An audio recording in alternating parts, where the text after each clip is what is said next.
उज़ैर, तुम्हारे हाथ में क्या है? फ्राइज। ओह, मुझे बहुत पसंद है। ओह, शुक्रिया। फ्राइज किसने बनाए हैं ये? मेरे भाई ने बनाए हैं ये।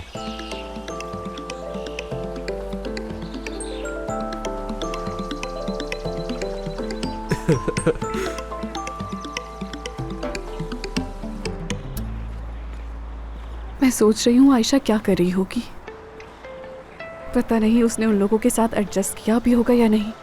आयशा हर चीज़ अपने हिसाब से करती है, हर काम का पहले से टाइम तय करती है। मुझे ये बहुत मुश्किल लग रहा है। हम यहाँ तक तो पहुँच ही गए हैं और आगे जो कुछ होगा उसकी भी आदत हमें हो जाएगी। पिछले 15-20 दिनों में हमारे साथ बहुत कुछ हुआ है, इसलिए हम समझ नहीं पा रहे। लेकिन वहाँ उसे अगर कोई डर मिला तो याद रखना, इतने सालों की मेहनत जो हमने उस पर की है सब पर पानी फिर जाएगा। फिक्र मत करो, सब ठीक होगा। आयशा की जिंदगी का एक नया मरहला शुरू हो गया है और हम जिस चीज़ को अपने लिए मुसीबत समझ रहे थे वही हमारे लिए बेहतर हुआ। अगर सोशल सर्विस वालों ने हमारा साथ ना दिया होता तो हम इतनी हिम्मत कभी ना करते खुद से। और मुमकिन है कि आयशा कामयाब हो जाए और ये भी हो सकता है कि उसे ये सब पसंद ना आए, लेकिन हमने उसे जिंदगी में अपने बल पर खड़े होने का पहला मौका दिया है। वर्दा, वो जरूर कामयाब होगी, तुम इत्मीनान रखो।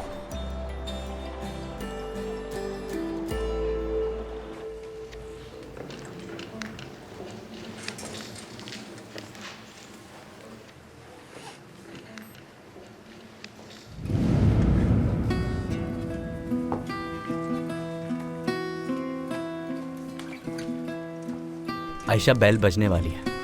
ठीक है।